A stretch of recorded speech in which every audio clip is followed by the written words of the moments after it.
Ariel Helwani at the Acer Arena in Sydney, Australia, getting set for UFC 127 alongside UFC President Dana White. And Dana, the fans thought you were avoiding us. It's 24 hours before the event. Still no pre-fight interview, but we finally tracked you down. Good to see you. How is Australia treating you so far? Why would I be avoiding you? Well, usually they're used to maybe 3 or 4 days before the event, and then a couple things happened a few weeks ago, so they thought maybe there was a rift. You've been hanging out at the beach, surfing and doing whatever the hell you've been doing here for a week. Dana White interview here, beach with the Octagon girls there. I agree. I can't disagree with that. So how's Australia? Awesome. It's been great. Actually, I got here yesterday, was my first day, and got here early at 9:30 in the morning. I can't believe how much stuff I did in one day. But it's great. I feel great and love it here. I wish we could do fights here all the time. Do you feel the same kind of buzz for this event as the first one a year ago? Oh, yeah. I mean, the weigh-ins today were jam-packed. The people were going crazy. Obviously, the Bisping Rivera stuff gets people fired up, and, people are excited for Fitch and Penn. Let's start right there, actually. Rivera, a very quiet guy throughout his career. Then he put out these videos. I don't know if you saw them, but definitely have gotten under Michael Bisping's skin. Do you think that will be actually to Bisping's detriment, the fact that he's so riled up and is taking this so personally? I don't know. My thing with personal fights, when there's all this shit talking and going back and forth, is a lot of times those fights end up sucking. But stylistically, I like this fight. I think. Obviously Rivera knocks people out. He loves to bang. Bisping likes to stand up too. But I see Bisping. I see these guys trading. I see Bisping looking to take this thing to the ground. But anytime, it's so rare that guys hate each other this much in mixed martial arts and in the UFC. So when it does happen, people have fun with it. You surprised to see Rivera enjoying this sort of second moment in his career? Well, he's always been a tough guy and has always been in the fold. He's had some real devastating things happen in his personal life. I'm actually happy to see him, back 100% and feeling great. Bisping says if he wins this fight, then wins another, he should get a title shot. Do you agree? We'll see. We'll see what happens. At 185 pounds right now, Okami deserves a title shot. I got to see how all this stuff plays out and what happens, and we'll figure it out. So you haven't decided about what to do with Okami, right? No, not yet. But more than likely, Okami will fight. We'll fight and then fight for the title.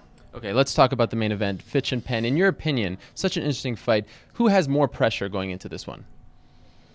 God, I think there's pressure on both of them. Obviously, BJ wants to perform. BJ's not ready to retire yet. So in my opinion, for BJ not to retire, BJ is going to have to beat Fitch. He left the 55-pound division, has moved up to 70, looked good against Hughes. And if he goes out and beats Fitch, BJ Penn is back. And obviously for Fitch to take out a big name like Penn, this kid's just clamoring for a title. He wants this title shot so bad. If he beats Penn, does he deserve a title shot, a second crack at the title? Well, I mean, a lot of people will say to you, BJ Penn just moved back to 170s, this, that, and everything. Dude, BJ Penn's one of the best fighters of all time. Let's face the facts. BJ and I haven't always seen eye to eye and haven't had, the greatest of relationships over the last 10 years. But you can't deny who BJ Penn is and what he's done and what he's capable of doing. So if Fitch does beat him, do you think he should be number one contender? And there's a whole list of guys he beat before BJ. Right. So you do agree with that? I do. Despite the fact that he hasn't finished anyone impressively up to this fight. Yeah, I love when people say that. Listen, you can't go out and have a knockout every time you fight, and sometimes some guys are just, that's their style. They go out and they win fights. It's like saying, a golfer, he's one of the best golfers in the world, but he didn't get a hole in one every time. It is what it is. This is the guys. This is the style. People always talk about him not being a big fan favorite. His fights are boring. He lays on top of people. He doesn't finish. And when I was asking everybody for the predictions, everybody was like, Fitch by decision. And that's what he's become known for. And who knows, maybe Fitch will turn it around and, I don't know, start knocking people out or submitting them. But you can't deny that the guy's one of the best in the world. By the way, Brock Lesnar looks like he's like 5 times your size when you're sitting on the couch there. That was impressive. Both of those guys. I mean, Dos Santos is huge. He's huge. These guys are monsters. All right, so is it set in stone that the winner of this fight will fight for the title, or do you really have to see what happens on April 29th and April 30th at UFC 129? Right, yeah, I have no clue. We'll see what happens. We'll see how this whole thing plays out, but this fight, on Saturday night is a big deal in the 170-pound division. How is your relationship like with BJ these days? It's cool. You know, me and BJ, I see him and we're cool and everything else. We have this weird relationship. Yesterday when we were on the beach and I bumped into them, his lawyer's like, "Oh, I didn't know you were such good friends with Tiki. We wouldn't have said all that bad stuff about you." I'm like, I read it all in the book anyway.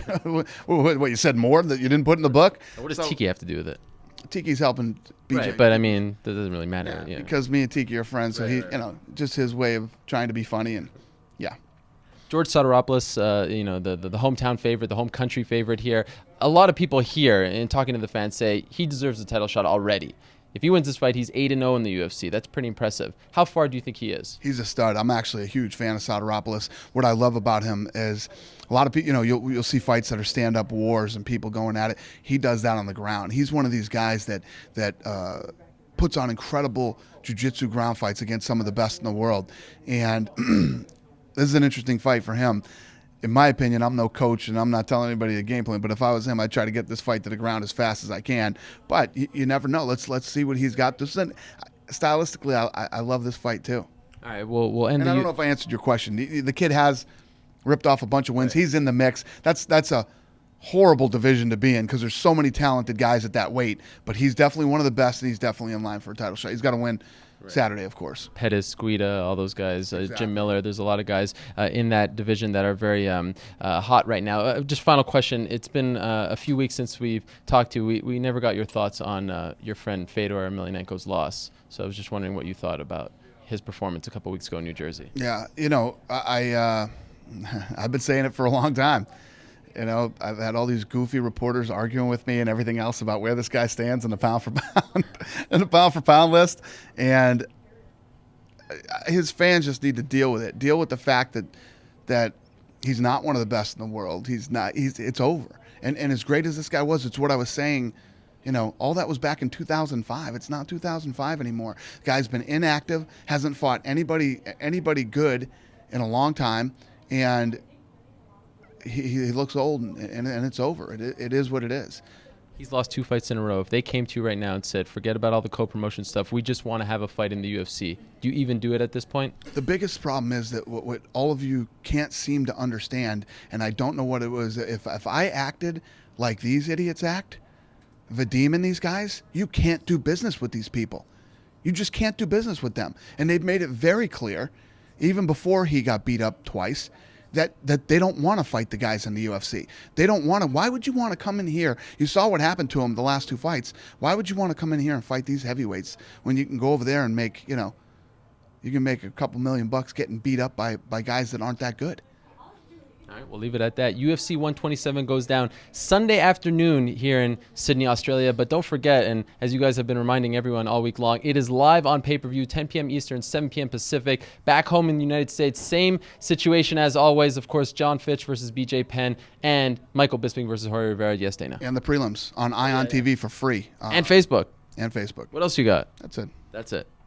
UFC 127 goes down tomorrow night.